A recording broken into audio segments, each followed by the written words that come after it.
we've spent a lot of time questioning, consternating, gnashing teeth, scratching heads about Dusty Baker's lineup.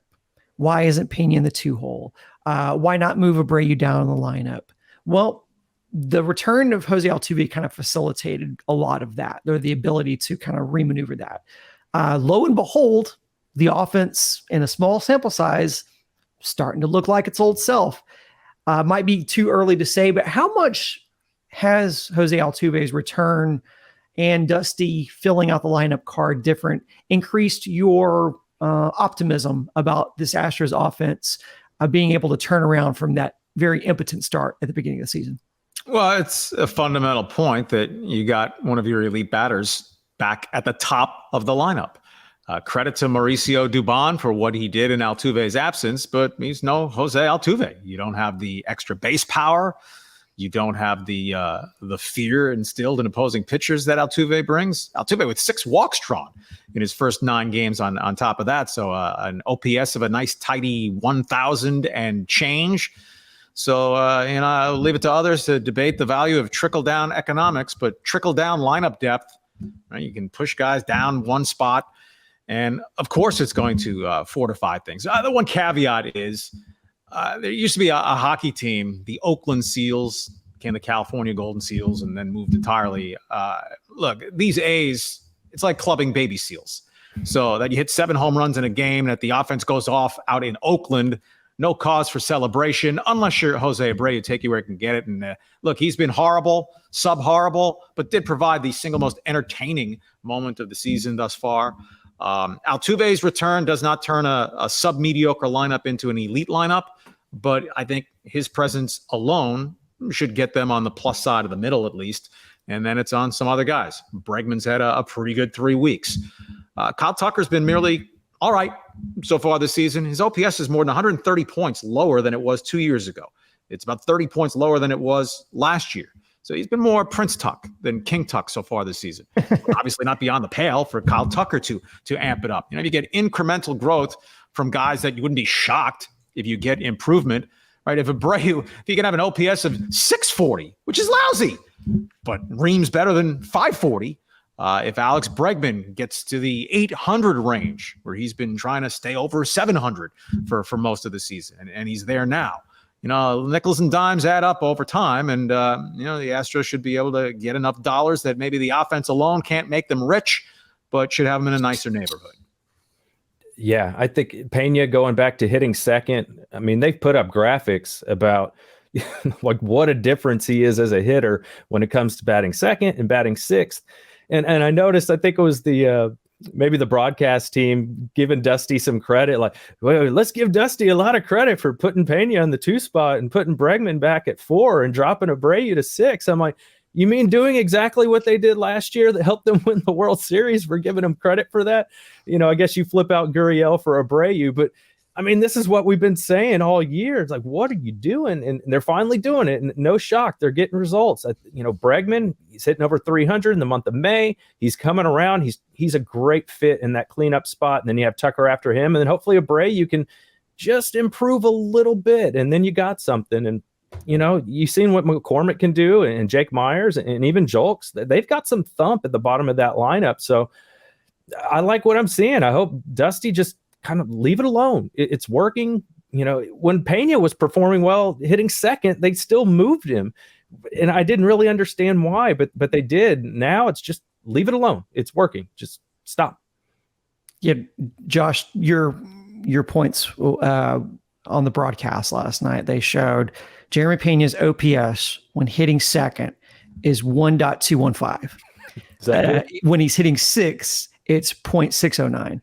So again, like, we don't want to say, correlation, not causation kind of thing, but the circumstances sure do speak for themselves. It is interesting for a guy in Dusty Baker who maybe not believes, but is certainly superstitious enough to move from one end of the dugout to the other end of the dugout to spur offense. It would seem as if when the numbers dictate that Jeremy Pena is more productive in the 2-hole, that you'd leave him there, because that actually makes more sense than what position you're sitting in the bullpen. But Josh, to your point, like they do move him around. I guess Charlie, you talked about Bregman's OPS. It's at 720 right now, but over his past 15 games, he's hitting 333 average and he's at 533 slug.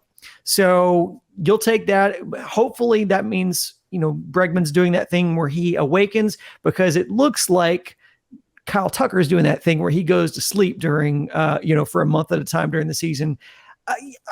We haven't talked about it on this podcast yet, so maybe this is an opportunity to bring it up. But Chandler Rome did a deep dive into Tucker's defensive stats and kind of the advanced stats there, and talked about how he just hasn't had a great season defensively.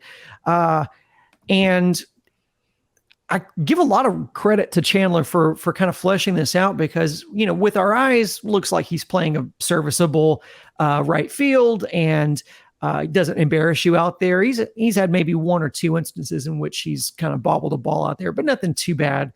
But now that he said that, I've kind of taken notice of how quickly he gets to a ball, and how quickly, and how accurately he's throwing it in to the infield. What are your thoughts on that? Because we kind of take it for granted, but he went to Gary Pettis and asked Gary Pettis about it, and Pettis said, "Yeah, we've noticed he's kind of flat-footed in certain instances, and his positioning's maybe not always what it should be, and his footwork's not what we want it to be." I just find that really incredibly fascinating, that something on the surface, doesn't seem to be a problem, but the advanced analytics have flagged it, and obviously it's a concern because Gary Pettis spoke to it. I'll echo that. I thought it was a tremendous piece. On the one hand, acknowledging something that's true. I don't want to go overboard patting a guy on the back, but it's so easy to slough things off. Props to Kyle Tucker for acknowledging, my defense hasn't been what it needs to be. And for Gary Pettis, right, and football assistant coaches are all but bound and gagged from the media a lot.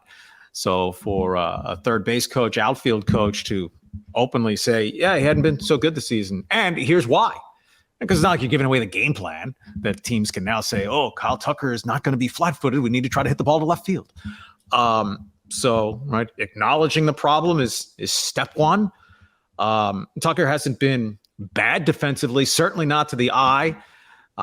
The evolution of the advancement of defensive evaluation with analytics certainly has catapulted forward in recent years.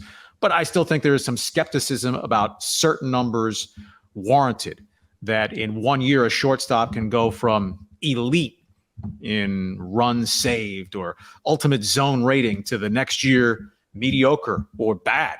A guy who's 26 years old and then 27 years old. So did he lose 2 steps all of a sudden?